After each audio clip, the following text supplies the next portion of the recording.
Oke, Nah, sorry Oke, masalah sinyal nih ya. kayaknya tadi nih. Biasa, biasa.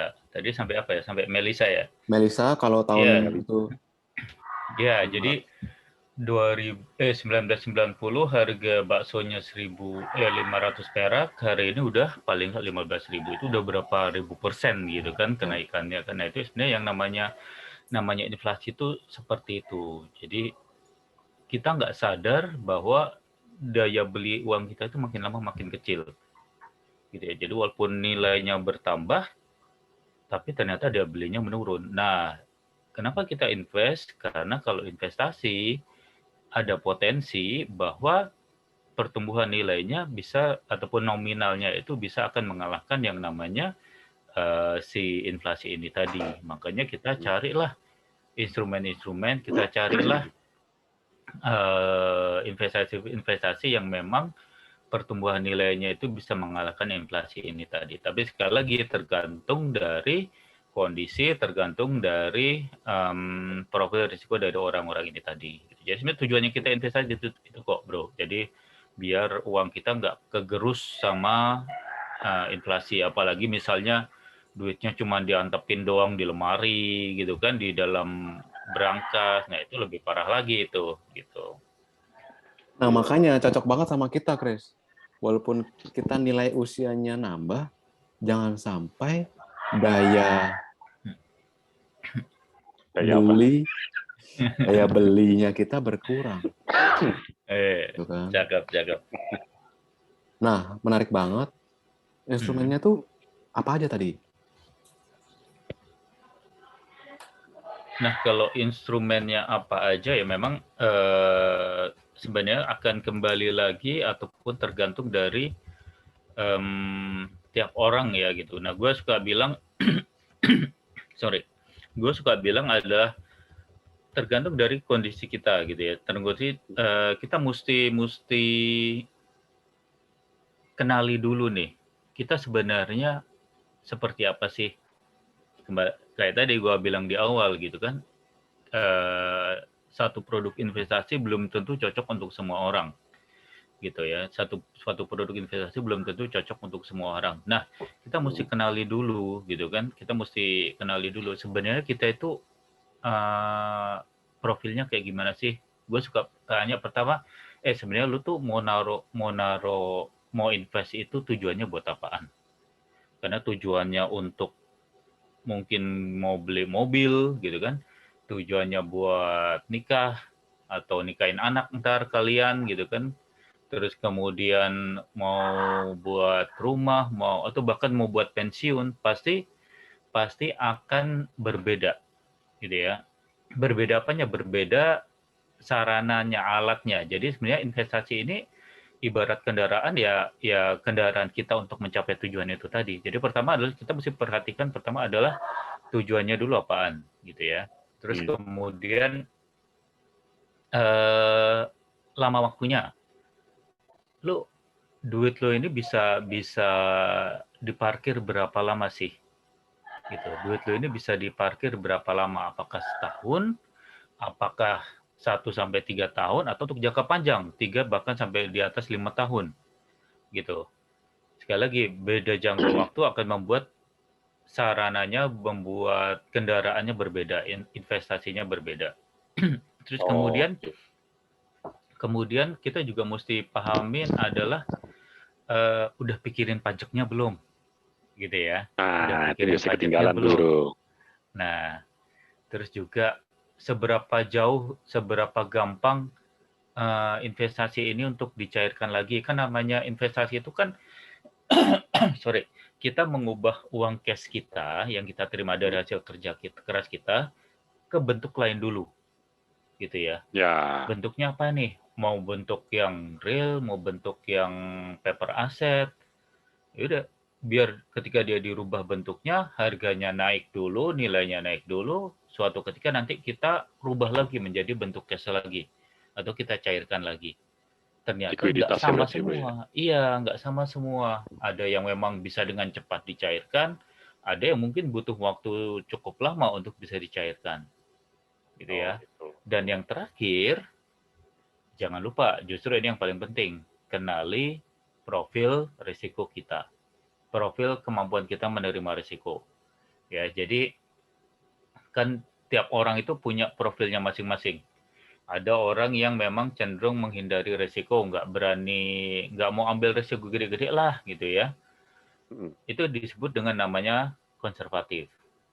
Kebalikannya, ada orang-orang yang tipikalnya agresif. Nah, biasanya kalian berdua nih, Christian, Martin, yang memang pebisnis gitu ya. Biasanya risikonya, kemampuan menerima risikonya lebih tinggi. Jadi tipikalnya biasa disebut dengan agresif. Ya, kalau ngelihat peluang, ayo sikat, gitu kan? Wah, risikonya gitu doang, hajar bleh gitu. Itu biasanya orang-orang yang cenderung agresif. Atau tengah-tengahnya, ya kadang berani ambil risiko, kadang main aman, main cantik gitu kan. Nah, itu yang disebut dengan namanya moderat gitu. Jadi tiap orang pasti punya profil risiko ini gitu ya. Dan tidak perlu merasa bersalah, tidak perlu ngerasa gue ternyata konservatif ya, wah nggak bagus dong, enggak. Gue ternyata agresif dong, berarti nggak bagus dong, enggak juga. Yang akan salah kalau kita udah ngerti profil risiko kayak gimana dan kita ngambil atau beli produk yang salah. Itu salahnya di situ. Buat gue sederhana aja sih ngetes seberapa bagus, seberapa benar investasi yang buat kita itu gitu ya. Itu adalah habis kita beli, kita mesti tetap enak makan, enak tidur. Itu berarti benar. Nah, itu paling Gitu. tepat tuh, Bro. Tapi kalau lo begitu beli, habis itu lo deg-degan tiap hari ngelihat pergerakan pasar saham, lo jadi deg-degan tiap hari mikirin, duit gue hilang nggak ya, gitu kan. Itu berarti Martin, lo ke Mitin. Kalau anak kita ngajak main kita jadi marah-marah. Nah, ya kayak jadi sensi gitu-gitu ya. Jadi mikir, jadi bad mood mulu itu berarti sebenarnya nggak cocok sama profil risiko kita dan kita salah beli invest di situ. Gitu. Nah, ini atau menarik kebalikannya, nih, sorry gue lanjutin dulu. Atau kebalikannya, lo beli habis invest, habis itu setelah sekian lama gitu kan, lo ngelihat statementnya, lo lihat pergerakan harganya, ini yang bener aja udah bertahun-tahun cuman segini doang gitu kan. Tahu gitu gue masukin di sini dulu. Nah, itu berarti juga lo salah beli misalnya kayak gitu. Itu indikatornya. Gitu. Itu indikator jalanannya kayak gitulah sederhananya. Benar-benar bejo kita, Chris. Gue pernah punya pengalaman nih. Ini persis nih. Untung Andi sebutin hal ini. Jadi ketika masih jadi employee dulu di salah satu perusahaan di mana kebetulan gue dan Andi bersama juga. Itu gue sempat mau taruh duit nih ceritanya nih rame-rame sama beberapa teman, mungkin ada Andi juga waktu itu, ingat gak di? Kita panggil orang manajer investasi salah satu bank, terus kan kita dikasih form kuesioner untuk profil resiko tuh, ya kan? Selama ini gue mengira profil resiko gue itu konservatif, bro. Gue mengira nih sebelumnya ya. Tahu-tahu pas gue isi itu hasilnya agresif. Gue agak bingung. Ini gue jadi mempertanyakan diri gue sendiri dong. Apakah gue salah menilai diri gue atau jangan-jangan ini quote unquote kayak rekayasa dari pihak manajer investasi itu supaya gue taruh duitnya di yang mereka mau gitu. Nah, cara ngepasinnya gimana tuh, bro? Cara ngepasinnya gimana? Kita nggak salah milih. Iya, kalau seperti itu memang saran gue adalah apakah mereka kemudian juga akan mengenali ataupun juga ada muatan khusus, bisa jadi gitu ya. Bisa jadi. Kenapa? Karena kalau manajer investasi gitu ya mereka kan sebenarnya juga pengen mengarahkan kita ujung-ujung bahwa gue punya sesuatu nih untuk lo yang bisa untuk lo invest gitu kan. Tapi juga bagusnya karena kemungkinan gitu kan produknya mereka itu misalnya berupa reksadana, sebenarnya kita bisa alokasikan sesuai dengan kebutuhan. Karena kan produk reksadana ada bahkan dibagi lagi gitu kan. Ada yang untuk yang profil agresif, ada yang untuk yang konservatif, ada yang moderat gitu. Sebenarnya tercakup semuanya gitu. Even lo kemudian hasilnya adalah konservatif, mereka juga punya produknya kok. Gitu. Lo agresif, mereka juga punya produknya kok. Jadi misalnya lo kemudian mempertanyakan itu, coba aja tes di tempat lain. Atau di internet kan banyak tuh, ya. Di internet kan juga banyak. Coba aja dari beberapa lembaga gitu kan, sebenarnya hasilnya kurang lebih sama nggak sih? Kalau memang masih meragukan itu tadi, karena mungkin kadang kita kan udah ada apa ya, stigma dulu gitu kan, wah ini orang mau jualan nih, orang ini mau jualan ya sama gua nih gitu kan. Nah, cobalah kita bisa cari tes yang independen, menurut kita independen, dari 2 atau 3 lembaga, kita samakan hasilnya, kurang lebih sama atau enggak. Gitu. Karena gini, kembali lagi namanya tes gitu kan juga kan kurang lebih sama ya, tes IQ, tes apa sih namanya kayak gitu, yang misalnya kita mau ngelamar kerja awal mula dulu gitu kan. Emosional. Itu kan kadang tergantung juga saat kita ngerjain tes, emosi kita gimana sih gitu. Betul. Kita habis ketemu apa sih gitu. Jangan-jangan di jalan sebelum datang tes habis berantem sama orang di jalan gitu. Wah, emosinya lagi meluap-meluap gitu kan. Atau tiba-tiba habis dapat togel kayak gitu, habis menang lotre gitu. Wah, itu kan emosinya meluap-meluap tuh. Wah, gue demen nih yang begini nih gitu. Bisa jadi kayak gitu. Atau pas lagi ngisi sebelumnya belum makan dari tadi malam. Nah, itu. Apalagi ngisinya malam-malam ngantuk gitu kan. Ngantuk ya kan. Beda juga hasilnya. Berarti ini gitu. Ibaratnya kayak second opinion nih kalau kita cek kesehatan ke dokter gitu ya. Kita perlu ngecek dulu ke dokter lain, benar gak sih dia punya diagnosa medisnya gitu ya. Ini diagnosa profil kita untuk resiko di investasinya gitu ya, kurang lebih dia. Nah, pertanyaan selanjutnya yang kadang suka ditanyain orang juga itu, sebenarnya idealnya tuh kita mau investasi porsinya berapa dari income kita, bro? Atau malah dilihatnya dari expense kita? Atau gimana, bro, menurut lo? Gimana sih? Sebenarnya lebih tepatnya itu adalah dari expense, dari pengeluaran. Gitu. Karena kenapa bukan penghasilan? Karena kadang ada orang yang besar pasak daripada tiang gitu kan. Penghasilannya berapa, pengeluarannya berapa, tapi tertutupi oleh kartu kredit gitu. Jadi ngeri. jadi seolah-olah penghasilannya gede gitu kan. Wah, gue bisa belanja banyak nih, tapi pakai kartu kredit gitu kan. Itu makanya kemudian lebih akurat sebenarnya lewat pengeluaran gitu. Nah, cuman whatever mau lewat pengeluaran, mau lewat pemasukan, idealnya berapa sih? Idealnya tuh kalau gue bilang 10% dari penghasilan kita gitu kan, atau pengeluaran kita sama aja. Itu idealnya. Artinya namanya ideal, lo mau tambahin lebih gede juga boleh, lo mau tambahin lebih sedikit, mau kurangin jadi lebih sedikit juga nggak masalah. Tergantung dari kemampuan dan kebutuhan masing-masing. Itu tadi, kalau misalnya contohnya anak-anak milenial kayak gue gitu kan, mau nikah misalnya kayak gitu, iyain aja gitu kan. Gitu kan. Ada orang mau nikah gitu kan, kapan nikahnya?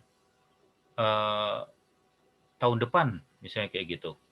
Wah, berarti sementara lu sekarang udah punya tabungan berapa banyak? Belum punya. Ya, berarti lu harus nabung dari segera dong, dengan lebih banyak dong. Gitu kan.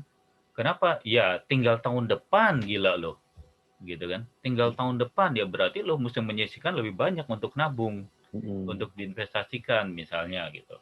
Dibandingkan dengan misalnya, oh gue mau nikah kapan? 3 tahun lagi. Oh, berarti napasnya masih lebih panjang dia untuk menyisihkan itu tadi. Gitu. Ya, jadi idealnya berapa? 10%. Tapi gue pengen tahun depan udah bisa beli rumah nih. Berarti lo mesti menyisihkan lebih banyak lagi dong. Nggak bisa lo hanya 10% aja untuk kemudian berharap hasilnya bisa dapat banyak gitu kan. Betul. Makanya sesuai dengan kemampuan dan kebutuhan masing-masing. Kenapa kemampuan? Karena kadang nggak semua orang mampu untuk menyisihkan. Cicilan kreditnya udah kebanyakan cuy, gitu kan. Gitu kan. Anak gue banyak, gitu. Gue spendingnya banyak banget, ya kan. Iya, gitu. Oh iya, dan yang mesti diingat, namanya invest itu berarti duit nganggur. Bukan duit dianggurin. bukan dipaksain nganggur. Ya. Artinya apa? Artinya karena yang namanya investasi ini butuh waktu untuk berkembang. Waktunya kapan? Berapa lama? Itu tadi makanya kita nanya. Bisa mungkin di bawah 1 tahun, 1-3 tahun, atau di atas 5 tahun. Bahkan misalnya contoh Martin punya bisnis clothing sendiri gitu kan. Gue butuh injek dana nih, diambilin dari mana? Dari laba kemarin dapat. Tapi kan untuk bisa laba yang modal tambahan ini tadi bisa berbuah gitu ya, menghasilkan, berkembang, kan minimal mesti diputerin dulu. Gitu kan? Diputerin dulu. Itu butuh waktu. Gitu. Waktunya berapa lama ya? Tergantung, bisa seminggu, bisa sebulan. Mungkin kalau memang udah ada yang pembelinya bisa sehari. Betul. Gitu kan? Tapi artinya ya butuh waktu untuk diputerin, untuk berkembang. Jangan sampai kita paksain untuk invest, tapi ternyata habis itu kita nggak bisa makan. Ya. Habis itu anak mau jajan nggak bisa. Habis itu nggak bisa bayar uang sekolah anak. Kan nggak asik tuh kayak gitu. Ya. Gitu ya. Habis itu listrik diputus gara-gara tokennya habis. Ya. Gitu ya. Jangan sampai kejadian. Jadi memang namanya invest itu bagus atau nggak bagus banget. Tapi dengan catatan, ini duit nganggur loh ya. Duit nganggur. Betul. Ya. 10% tadi duit nganggur. Iya, artinya itu tadi. Bahkan misalnya contoh kayak para pebisnis, kayak Martin. Udah ada yang mau beli nih. Dia butuh sekian lusin, misalnya kayak gitu. Clothing gitu ya. Udah disiapin, udah dibikinin. Waktunya bayar, kata dia, Tin, ntar ya, duit gua belum ada nih, belum ready, minggu depan ya. Bisa nggak kayak gitu? Punya nggak lo gitu kan? Itu bisa banget. Aduh, ini gua mau bayar ini, bayar itu, jadi nggak bisa deh. Gitu kan. Udah minggu depan, gue masih piutang gue juga belum dibayar, kata dia, gue belum bisa bayar. Lu mau ngapain? Nggak bisa juga gitu kan. Nah, makanya pastikan itu duit nganggur. Kadang kita mau terlalu saklek, kita mikir panjang, ini customer ya kan. Iya, ini makanya nih customer lama pula kadang kayak gitu kan.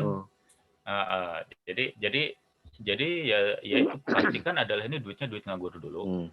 Terus angka 10% tadi itu ideal. Artinya apa? Bisa kalau bahasa gue adalah minimalnya segitu deh. Atau paling nggak biar kita punya habit dulu, punya rutinitas dulu untuk invest. Gitu. 10% itu tadi. Artinya nggak terlalu rendah, nggak terlalu tinggi. Mau direndah, kebutuhan gue banyak, gue cuman sanggupnya 5% doang, boleh nggak? Ya boleh-boleh aja. Gitu ya. Yang penting lo punya habit untuk invest itu tadi dulu. Jadi jangan sampai lo punya duit nganggur, habis itu cuman habis untuk jajan, untuk makan gitu kan. Dan kemudian lo lupa bahwa ini tadi lo mesti melawan yang namanya inflasi ini tadi. Gitu. Gue mau lebih gede. Misalnya ada juga contohnya mungkin penghasilannya memang sedemikian besar dan ataupun pengeluarannya dia, kebutuhannya dia nggak banyak gitu ya. Duit nganggurnya banyak nih. Boleh nggak kalau gue investnya 50% bahkan? Ya boleh-boleh aja. Toh duit-duit lo sendiri gitu kan.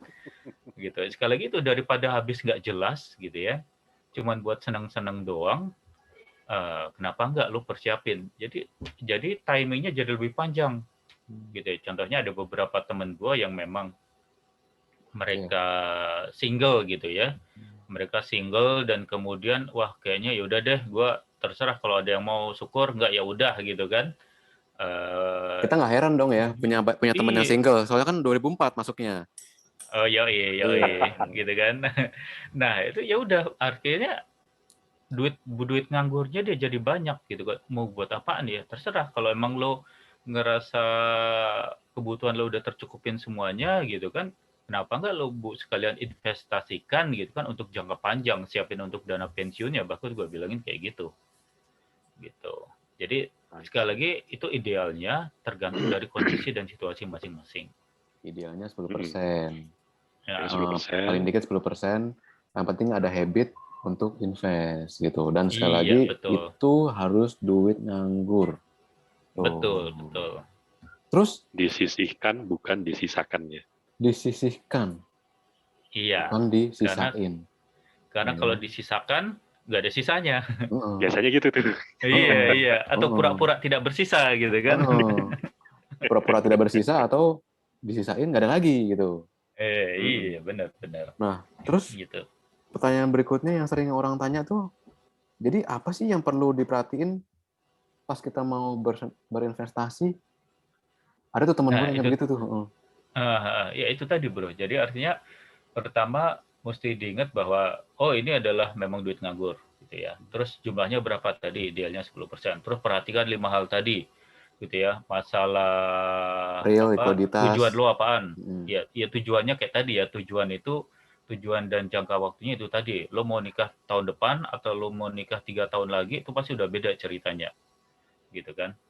Terus kemudian tujuan, terus waktunya berapa lama, terus kemudian gampang enggaknya dijual lagi ini barang, ya kan?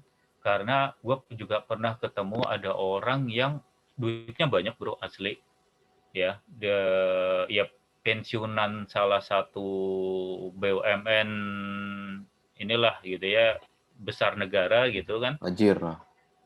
Tajir melintir, dan semuanya dalam bentuk kontrakan. Dia punya 5 rumah dan dikontrakin semuanya. Dia bilang, ya ini tabungan saya di sini, gitu kan. Tabungan saya di sini, gitu. Nanti saya butuh duit, saya mau ngawinin anak, ya saya jual aja salah satunya. Bos, hari gini, lu mau jual rumah, gampang atau enggak? Itu kepasingan tersendiri itu hari gini. Iya, pas banget pandemi seperti ini kan harga properti turun, tapi yang belinya lawannya nggak ada gitu kan. Nggak ada gitu kan. Dia nggak usah pandemik aja juga kadang butuh waktu untuk jual properti kan, apalagi masa-masa kayak begini. Agent yang gua kenal aja nih, yang udah jago aja, terakhir jualan 2020. Sekarang cuma iya, luar biasa gitu. Challenge-nya tuh luar biasa gitu. Artinya kita mesti pikirkan itu juga, seberapa gampang barang ini mau dicairkan lagi gitu. Terus kemudian ya mesti yang kita pikirin lagi masalah pajak lah gitu kan. Masalah pajak, karena contohnya kayak properti lagi gitu kan. Maksud juga properti bagus nggak sebagai aset investasi? Bagus banget gitu. Cuman lo udah pikiran belum pajaknya berapa nanti ketika mau dijual lagi? Kadang orang lupa seperti itu gitu kan. Kadang ada orang tua gini juga, gue mau beliin investasi buat anak gue gitu kan. Apaan? Rumah gue beliin buat anak. Tapi kan ketika orang tua misalnya udah meninggal gitu kan, otomatis kan ini rumah akan jadi milik anaknya. Padahal dulu dibeliin untuk anaknya dengan menggunakan nama bapaknya. Biasanya kan kayak gitu. Pas mau dijual, mesti tukar nama nggak? Ya kan? Ya, balik nama tuh mahal tuh. Balik nama, kena pajak lagi, biaya balik nama dan kena pajak lagi. Dan itu mesti dibayar cash ketika mau dijual. Gitu kan? Kitanya siap nggak? Anaknya siap nggak dengan uang cashnya gitu kan? Jadi mesti dipikirin itu juga. Dan pastinya modalnya juga yang diperlukan untuk beli properti lebih besar lah gitu ya, lebih besar dibandingin mungkin dengan aset-aset investasi yang lainnya. Terus mikir itu tadi, dan juga pastinya adalah profil risiko kita gimana, profil kemampuan kita menerima risiko kayak gimana gitu kan. Jangan asal beli, jangan asal ikut-ikutan gitu ya. Wih, teman gua, atau bahkan kemarin di sosmed kan banyak ada beberapa selebgram, ada beberapa selebriti yang dalam tanda kutip mengiklankan, gue untung nih, invest di sini gue untung gitu kan. Terus orang kemudian nanya gitu, boleh nggak gue invest di situ? Bahkan waktu itu ada kejadiannya, ada orang yang rugi gitu ya ketika dia invest di salah satu instrumen, dan itu duitnya duit ngutang, hasil ngutang gitu. Waduh, kan kasihan banget. Padahal kembali lagi, prinsip pertama, ini adalah duit nganggur. Bukan duitnya orang lain yang lagi nganggur, tapi duit lo yang lagi nganggur. Itu namanya ngutang dulu, bro. Itu. Jadi prinsip-prinsipnya kayak gitu, bro. Gitu. Jadi investasi perlu, dan sangat dianjurkan. Tapi ini juga bukan kotak ajaib, bukan simsalabim yang akan mengubah uang lo dari sekian menjadi jauh lebih besar. Gitu ya. Tetap butuh proses dan butuh belajar kita untuk memulainya. Untuk orang seperti saya yang belum melek investasi, tadinya pikir kotak ajaib dielus-elus, beng. Iya, banyak orang mikir kayak gitu. Gue dulu awalnya mikir gitu kan. Oh, yang penting gue taruh, gue bobok manis gitu kan, tidur manis dirubah, dia akan berkembang biak sendiri kan. Oh, ternyata enggak juga. Ya berkembang biak sih. Cuman berkembang biaknya ternyata habisnya sekian lama gue lihat, nah loh ini kenapa cuma segini doang berkembang biaknya gitu kan. Nah, salah deh kita belinya gitu. Oke, Jadi nah bang, selain, ah, kenapa sorry?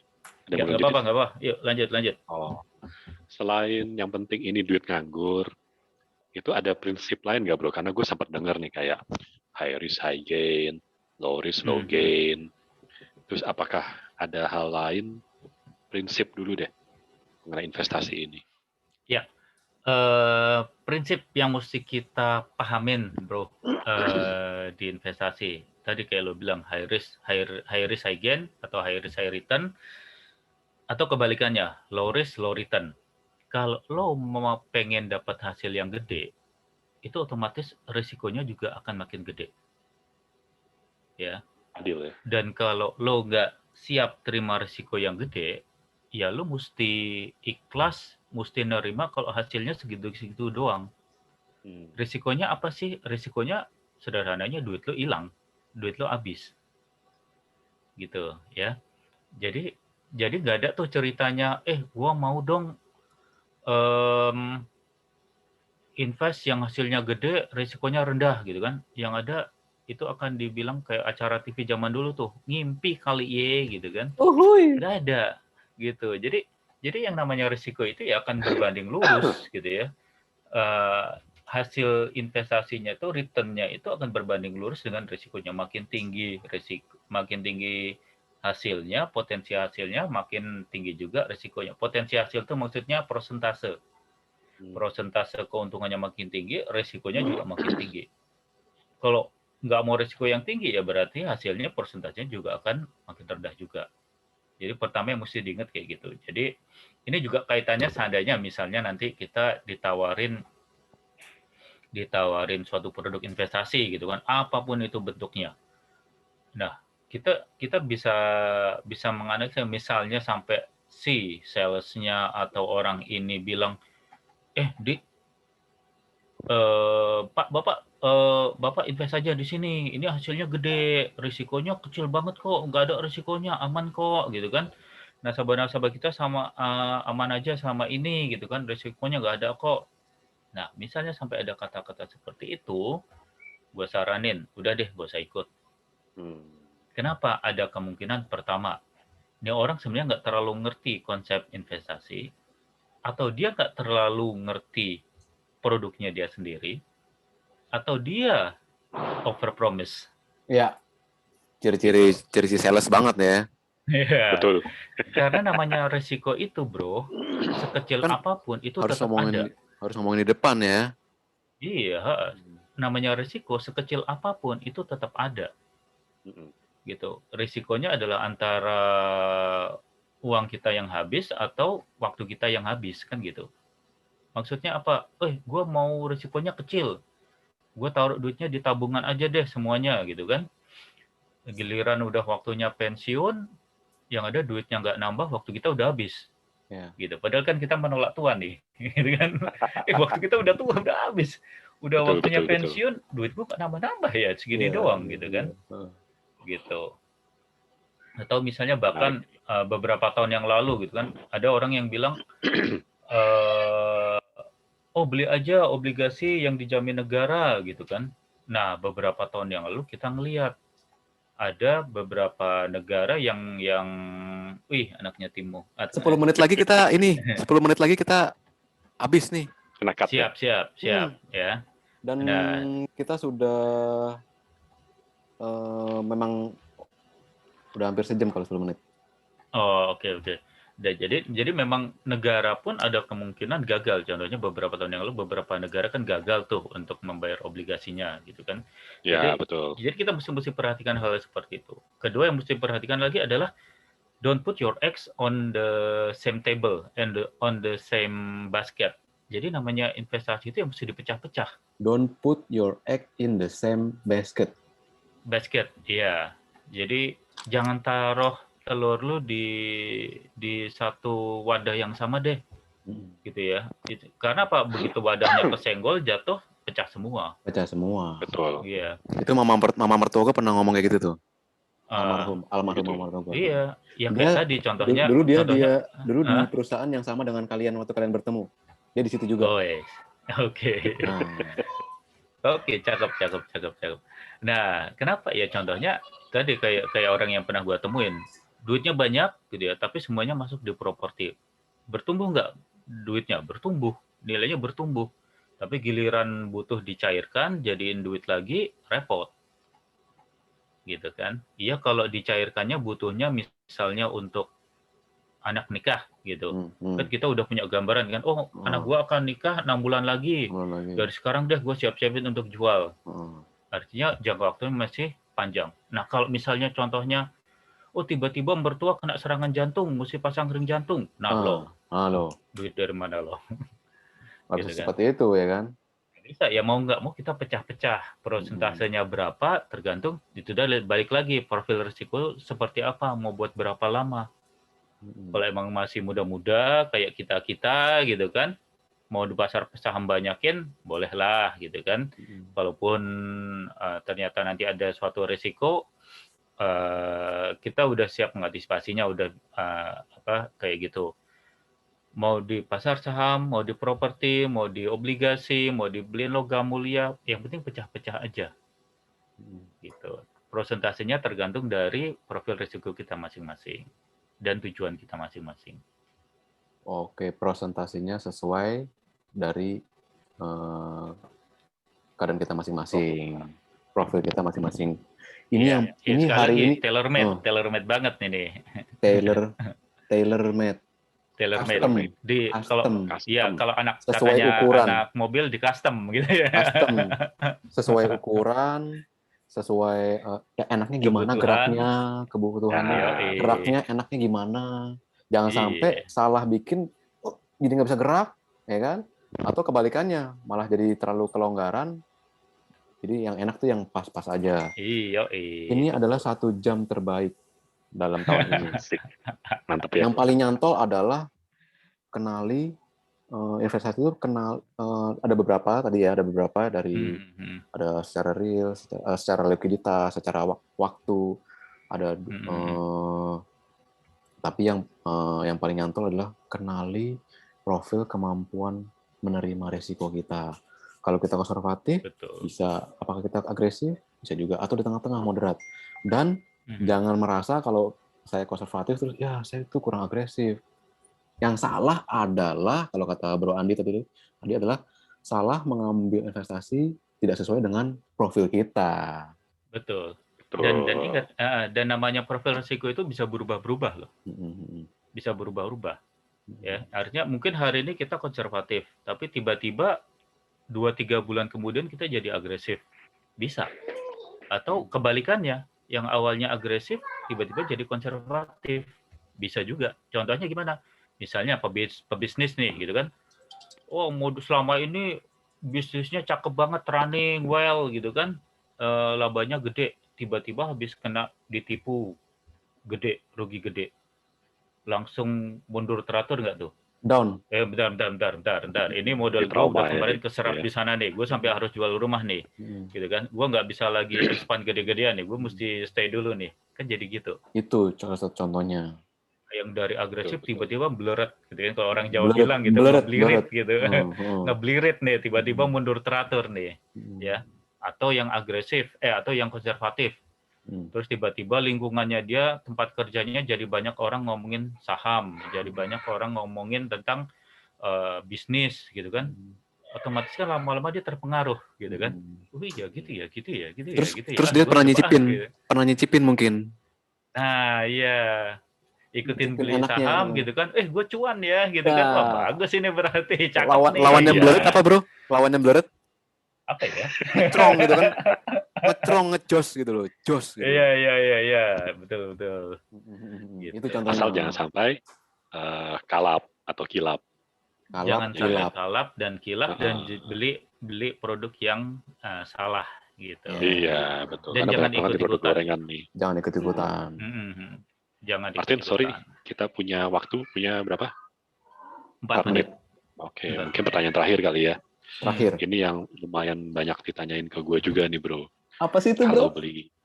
Kalau beli emas, bagusnya batangan, LM gitu, atau perhiasan, bro, bentuknya. Iya, apa sih? Bentuk yang paling bagus sebenarnya adalah bentuk mas-mas. Mas Martin, Mas Chris, Mas Andi. Mas Andi. Iya. Enggak.